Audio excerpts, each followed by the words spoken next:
navbatdagi buyrak ko'chirish amaliyoti boshlandi. Donorlar bemorlarning o'z yaqin qarindoshlari. Она, скорее всего, будет выйти дороже. Tekshiruvlardan o'tkazib, operatsiya o'tkazyapmiz. Я тебя должен ценить, любить, уважать всю оставшуюся жизнь. Я поцелую.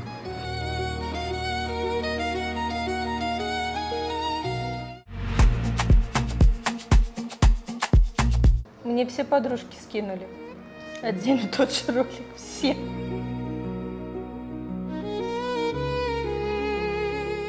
Ekranlardan uzoqlashmang.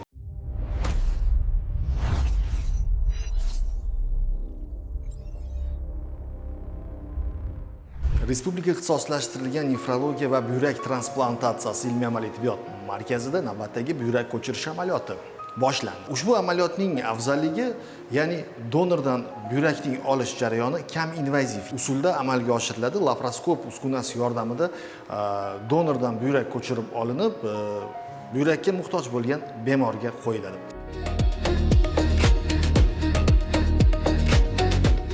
Demakki, murakkab kam invaziv jarrohlik amaliyoti aynan shu yerda amalga oshirilmoqda, o'sha laparoskopik uskunasi yordamida.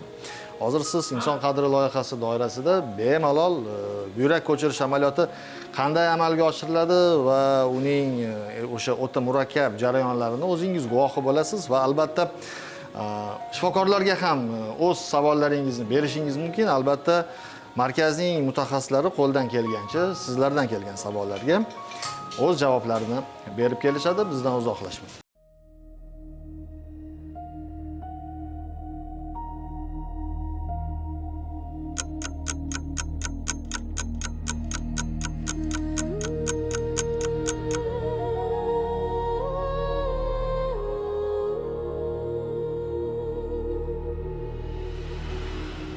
Buyrak ko'chirish amaliyotini yana ham kengroq, chuqurroq qilib bizga ko'rsatib bersangiz degan savollar juda ham ko'p. Aynan mana bu jarrohlik xonasida bemorga kerak bo'lgan buyrak, bu yerda shifokorlar o'z faoliyatini boshlab yuborishdi. Bu jarrohlik xonasida esa hozirgi paytda buyrakka muhtoj bo'lgan bemor yotibdi. Ya'ni bir vaqtning o'zida ikkita jarrohlik xonasida yuqori texnologik jarrohlik amaliyotlari amalga oshirilmoqda. İnson qadri loyihasi doirasida.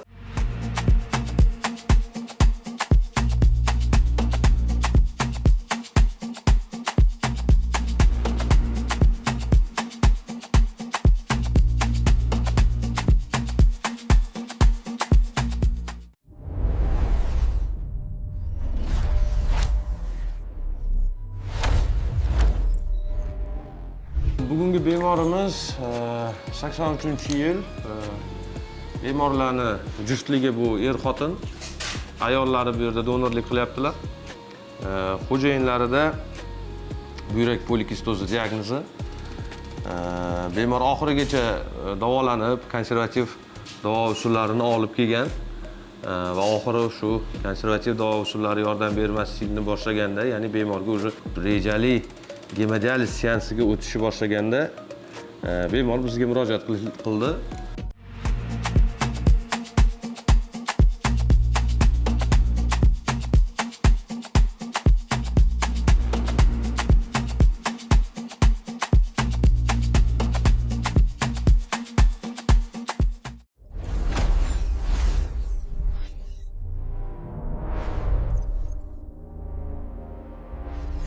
Donorlar bemorlarning o'z yaqin qarindoshlari va boshqa holatlarda esa shifokorlar tavsiya qilgan holatlarda mazkur amaliyot amalga oshiriladi. 12 kun ichida bemorni barcha tekshiruvlardan o'tkazib, kerakli bo'lgan hamma hujjatlarni tayyorlab, tekshiruv natijalarini olib, bularga operatsiya o'tkazyapmiz.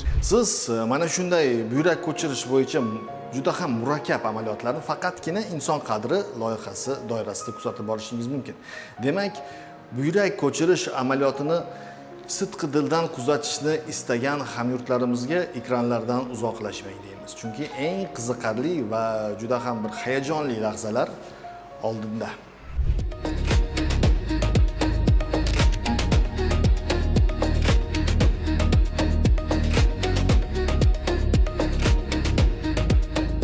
Bu yerda donorlik buyrakni to'liq laparoskopik usulda olish ketyapti. Hozirda rejamiz bu donorimizni olganimizdan so'ng retsipientimizda buyrak polikistozi bo'lganligi uchun birinchi etapda polikistoz o'zgargan buyrakni olamiz. Undan keyingina donor buyragini qo'yamiz.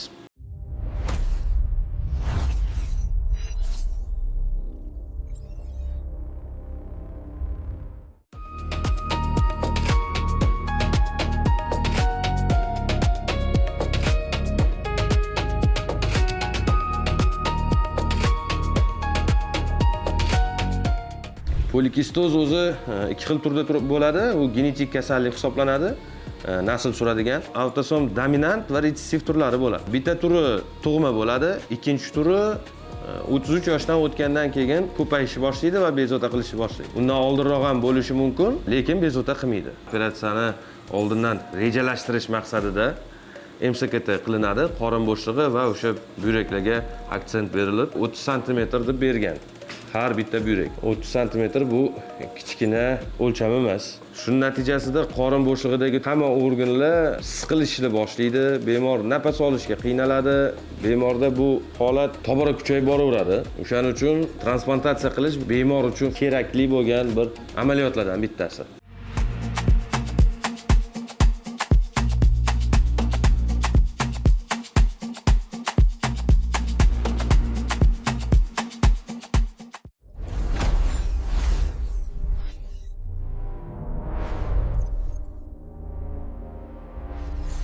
Nimaga dializ olib yura olmaydimi deyishinglar mumkin. Dializ olib yashashi mumkin. Dializda 30 yil ham 40 yil ham yashashi mumkin.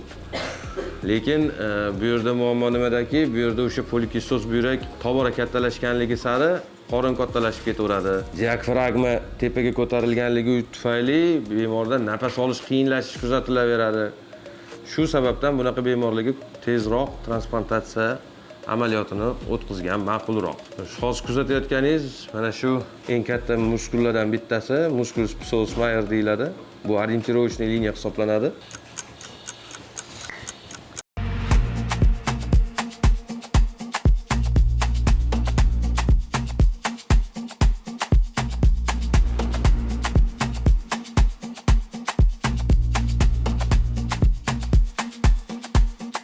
Hozir biza sidignayini topib, sidignayidan yurakka qarab harakatlanamiz.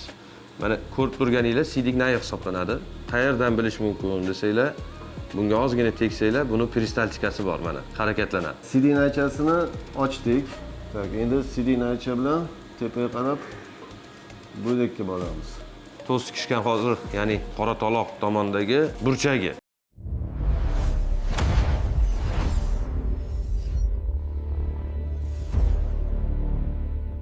Va'da berganimizdek jarrohlik amaliyotini sizlarga havola etishni boshladik. Demak, buyrakka muhtoj bo'lgan bemor hozir hali narkoz ta'sirida emas, ya'ni donorda hozirgi paytda jarrohlik amaliyoti boshlangan. Buyrakka muhtoj bo'lgan bemorga narkoz berish amaliyotlari boshlandi. Shu o'rinda narkoz amaliyotidan sal avval biz suhbatga tortamiz. Как вы себя чувствуете? Прекрасно. Прекрасно. Донор вам кем является? Супругой. Ваша супруга. Это очень замечательно. Вот мы в рамках нашего проекта очень часто показываем таких моментов. Особенно доноры, братья, сестры, мужья, жены, вот такие у нас детали. Это очень похвально. Значит, мы в рамках нашего проекта будем наблюдать. Желаю вам удачи. Спасибо. После операции какие у вас планы? Ну, какие планы? Воспитывать дальше детей, ездить в отпуске, работать. Так что жить. Жить и дружить. Ну, конечно. Все, брат.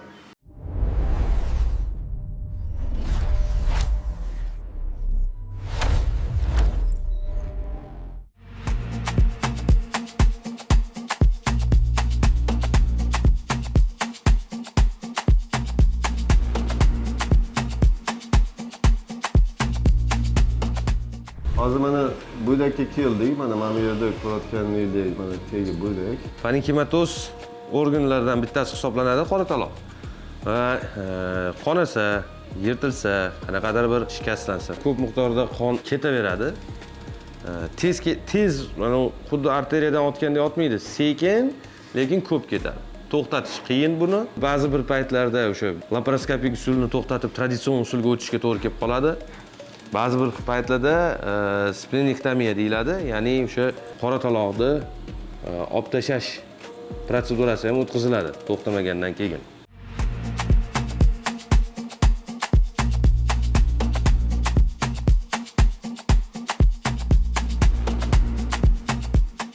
Hozir qilayotgan ishimiz mana bu holat. Buyrak atrofidagi yog' qatlamini ajratishimiz kerak biza. Buyrakni kapsulasi bo'ladi. Bu kapsulani yordamida buyrak mana shu o'zini joyida ushlab turiladi. Ya'ni buyrakni ushlab turuvchi mexanizm. Bu apparat bo'lmasa, buyrak o'zini joyida tura olmaydi, pastga tushib ketish kerak bo'ladi. Ba'zi bir bemorlarda, ayniqsa ozg'in bemorlarda yog' qatlami juda yupqa bo'lganligi uchun nefroptoz degan holat kuzatiladi. Bu yerda yana ahamiyatga ega bo'lgan joyi mana shu buyrak yog'ini qatlamidan ajratayotganda siydik nayiga juda ham ehtiyot bo'lish kerak. Uni kechib oladigan holatlar kuzatiladigan bo'lsa, unda muammo yanada ko'payishni boshlaydi.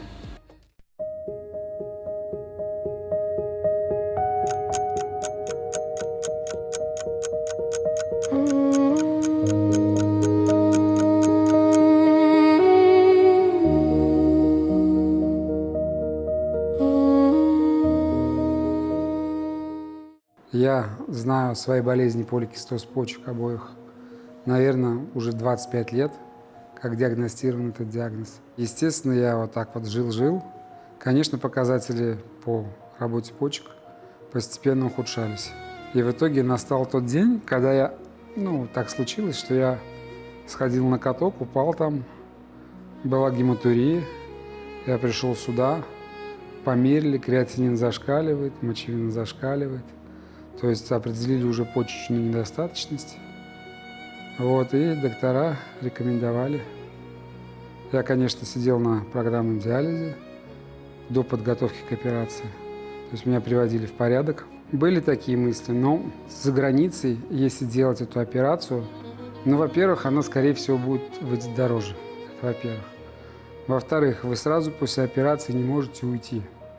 Вам потому что нужно восстановительный период для перелета, чтобы вы потом обратно прилетели, то есть вам там придется привести какое-то количество времени, понаблюдаться там у докторов. То есть это тоже затратно. Это если с точки зрения подходить этой. Кроме того, опять же, доктора, которые здесь, в Центре трансплантологии, они сказали, что у них большой опыт.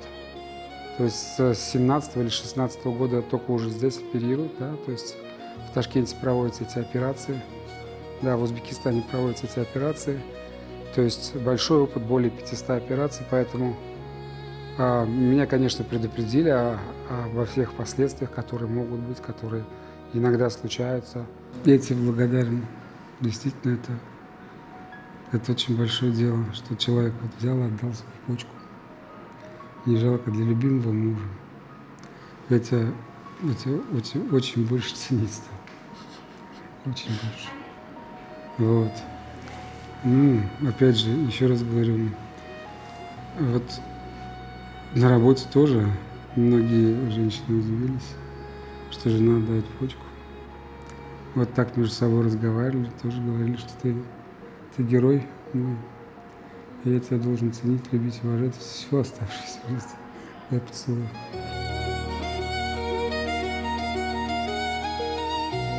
Ты, главное, ее сохрани. Я очень постараюсь. Ты о ней заботься, чтобы до оставшейся жизни было много еще. Спасибо. Спасибо. Если тебе еще что-нибудь надо будет, то я здесь. Спасибо. Мне все подружки скинули. Один и тот же ролик. Все.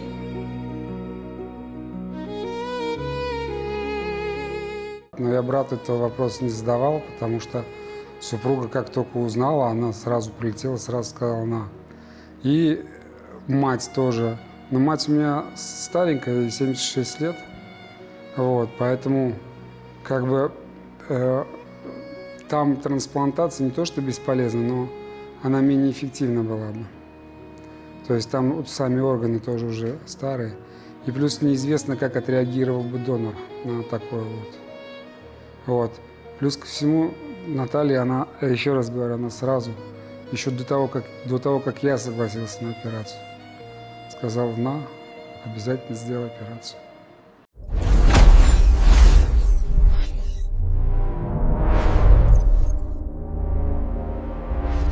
Loyihamizning kelgusi sonlarida qanday mavzularni yoritishimizni istaysiz va bugungi amaliyot bo'yicha qanday savollaringiz bor?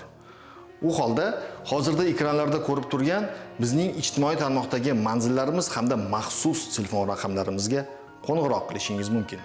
Albatta, sizning fikringiz biz uchun muhimdir. Yaxshilik va omonlikda ko'rishguncha sog' bo'ling.